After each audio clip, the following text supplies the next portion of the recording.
উপলক্ষে আমাৰ মাজত আহি উপস্থিত হৈছে আমাৰ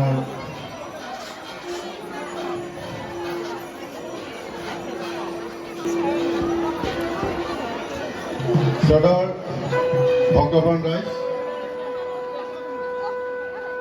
এই 12 দিনীয়া কাৰ্যসূচীৰ আজিৰ অতিথি আছিল আমাৰ বৰপেটা লোকসভা সমষ্টিৰ সাংসদ ফণীভূষণ চৌধুৰী। তেওঁ এতিয়ালৈ আহি পোৱা নাই। আমি অতিথি হিচাপে আমন্ত্ৰণ কৰিছিলোঁ আমাৰ ডক্টৰ ৰতন কুমাৰ ৰায়, বিশিষ্ট চিকিৎসক বিজনী। তেখেত আমাৰ মাজত আহি উপস্থিত হৈছে। গতিকে তেখেতক এখন অৱসৰে আমি সম্বৰ্ধনা জনাব বিচাৰিছোঁ।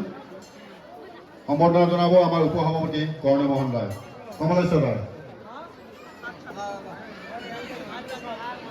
তেখেত আমাৰ বিজনী।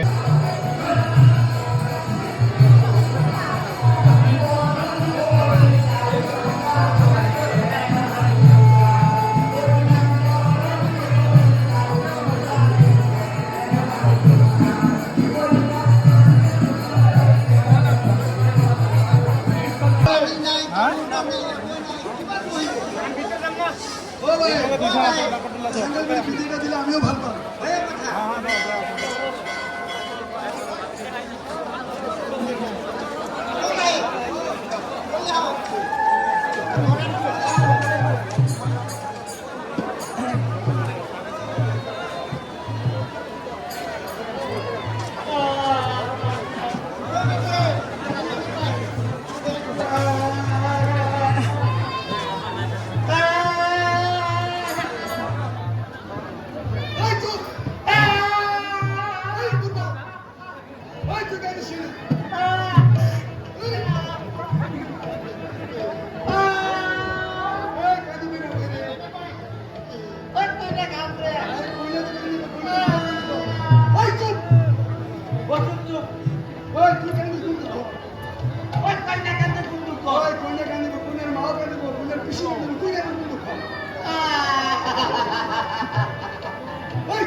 ফোন কৰি জিলিপিটা বহি হেল্ল'